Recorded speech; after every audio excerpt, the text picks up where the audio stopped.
What would you do if the moment you finally found the courage to leave, your child begged you to stay? Not because they loved the house, not because they loved the life you were escaping, but because they were afraid of what would happen if you left. But before we continue, please subscribe and turn on the notification bell for updates.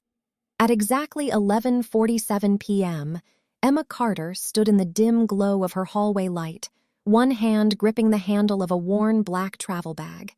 She was 34 years old, a night shift nurse used to chaos and emergencies, but nothing had prepared her for the quiet terror of this moment. The house was silent. Too silent. Upstairs, her husband Daniel, 38, was asleep. At least that's what she hoped. His heavy footsteps, his sharp voice, his constant criticism had finally pushed her to a breaking point she didn't even recognize in herself. For months she had planned this night. A small savings account he didn't know about. A packed car waiting at the curb. A note she never planned to leave behind. Emma slowly reached for the front door. Freedom was inches away, but just as her fingers touched the handle, she heard something behind her. Soft footsteps. Then suddenly, a small hand grabbed her arm. Emma turned, and there was her 8-year-old daughter, Lily, tears streaming down her face. And then Lily said something that froze Emma in place. "Mom, if you go, he'll do it again." Emma's heart stopped. Again? Again? What? Because in that moment, Emma realized something terrifying. There was a secret inside her own home, and she might have been the last person to see it. But the truth about that night actually started hours earlier, during a dinner that looked completely normal. 3 hours before Emma stood at that door with her bag, everything looked completely ordinary, and that's what made it so dangerous. It was just after 8:30 p.m. The Carter family sat around their small kitchen table, finishing dinner.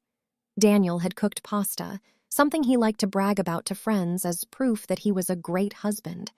He laughed loudly, poured Lily more juice, asked Emma how her shift at the hospital had gone. If you walked past the window, you would have seen the picture of a normal family. But Emma noticed something that kept tugging at her instincts. Lily was quiet. Not the normal tired after-school quiet. The kind of quiet where a child keeps their head down and avoids looking at anyone. Emma tried to lighten the mood. "So, Lil," she asked gently, "did you finish that science project you were excited about?" Lily shrugged without lifting her eyes. Before she could answer, Daniel cut in. "She spends too much time on those silly projects anyway," he said with a tight smile. "Kids should focus on real work." Emma forced a small laugh, but inside she felt the familiar knot in her stomach. Because Daniel did this all the time.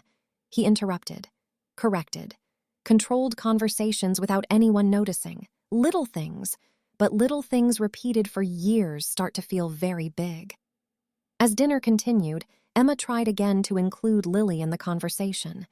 But every time she spoke, Daniel stepped in with a comment, a correction, or a joke that made Lily shrink back into silence.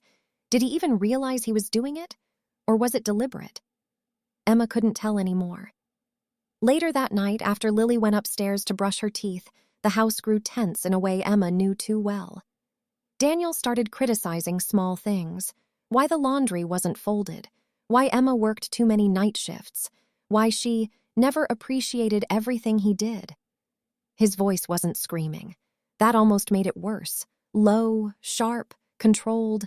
The kind of voice that makes a room feel smaller with every sentence. Emma stood in the kitchen, gripping the edge of the counter, staring at the sink while he talked behind her. And suddenly a thought formed in her mind that she had pushed away for years. I can't keep doing this. Not for me. Not for Lily.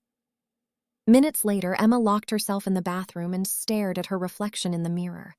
Her eyes looked exhausted, but beneath that exhaustion was something new. Resolve.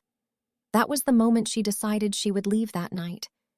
What Emma didn't realize was that someone had been standing quietly at the top of the stairs, listening to everything, and that someone was Lily.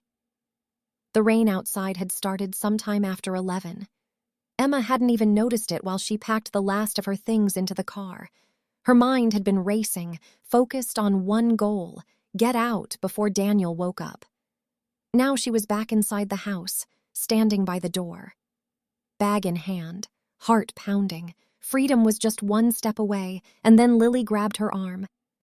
"Mom, if you go, he'll do it again." Emma dropped to her knees instantly, her bag slipping from her hand and hitting the floor with a dull thud. "Sweetheart," she whispered, brushing damp hair from Lily's face. "What do you mean, again?" Lily's small fingers tightened around Emma's sleeve. For a moment she didn't speak.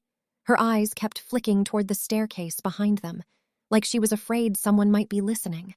That alone made Emma's stomach twist. "Lily," Emma said softly, trying to keep her voice calm, "you can tell me anything." The little girl swallowed hard. "When you leave the house, Dad gets really angry." Emma blinked. She had expected many things, but not that. "What do you mean?" Emma asked.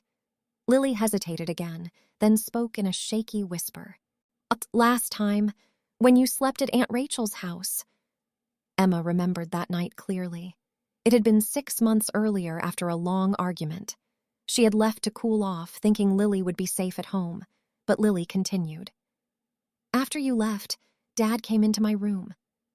Emma felt her chest tighten. "He was yelling," Lily said quietly. "He kept saying you only left because of me." Emma's breath caught. "What?" she said under her breath. Lily nodded slowly. "He said if you ever walked out again, it would be my fault." The words hung in the air like something heavy. And suddenly Emma understood something she had completely missed. Daniel had never actually stopped her from leaving. He didn't have to. He had turned Lily into the reason Emma stayed. Emma felt a wave of guilt crash over her. All those times she thought she was protecting Lily by enduring the arguments. Had she actually been leaving Lily alone with the aftermath? Then Emma heard something that made her blood run cold. A creak. Both of them slowly turned their heads toward the staircase. Upstairs, a bedroom door had just opened, and a moment later they heard Daniel's footsteps. Slow, deliberate, coming down the stairs. The first step creaked, then another. Emma's eyes locked on the staircase as Daniel's footsteps slowly moved downward through the darkness of the house. Thud, thud, thud. Each step felt louder than the last. Beside her, Lily's grip tightened around Emma's arm. The little girl's fingers were trembling now, her small body stiff with fear. Emma's mind started racing. If she left right now, she might escape. But Lily would still be here, alone, with him. The thought hit her like ice water. For years, Emma had believed the arguments were something she absorbed so Lily didn't have to. She told herself staying was protecting her daughter. But now another possibility was forming in her mind.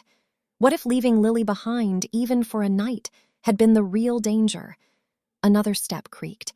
Daniel was halfway down the staircase now. Emma could see his shadow stretching across the hallway wall.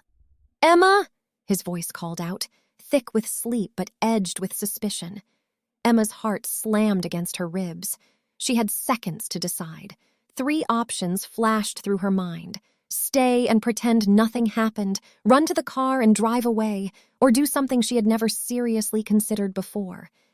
Then suddenly she remembered something strange that had happened earlier that week. Mrs. Alvarez, the 62-year-old neighbor who lived next door. 2 days earlier, Emma had been checking the mailbox when Mrs. Alvarez approached her quietly. The older woman had pressed a folded piece of paper into Emma's hand. At the time, it had felt random, almost confusing. But now the memory snapped back into place. The note had said, "If you ever need help, knock on my door, anytime." Emma had wondered how Mrs. Alvarez sensed something was wrong. Now she didn't have time to question it. Another step. Daniel was almost at the bottom of the stairs. "Emma!" he called again. Emma turned quickly to Lily and lowered her voice to a whisper. "Listen to me," she said gently. "We're not staying here tonight." Lily's eyes widened. "But we're not leaving you behind either." Emma picked up her bag with one hand and grabbed Lily's hand with the other. Instead of opening the door toward the driveway, Emma quietly pulled it open just enough to slip outside. Cold rain brushed her face as they stepped onto the porch. Then she turned left, toward Mrs. Alvarez's house. They had barely reached the edge of the yard when the front door behind them suddenly swung open. Light spilled onto the wet pavement, and Daniel's voice cut sharply through the night. "Emma," he paused, "where do you think you're going?" Emma didn't turn around. Not immediately. The rain was falling harder now, soaking through her sweater as she tightened her grip on Lily's hand and walked faster toward the small house next door. Behind them, Daniel's voice echoed again. "Emma!" This time louder, sharpened with anger. But Emma kept moving, because something had shifted inside her the moment Lily said those words. "If you go, he'll do it again." For years, Emma believed leaving was the hardest part. But now she realized something even harder had been happening all along. She had been leaving Lily behind to deal with the storm that followed. They reached Mrs. Alvarez's porch in seconds that felt like minutes.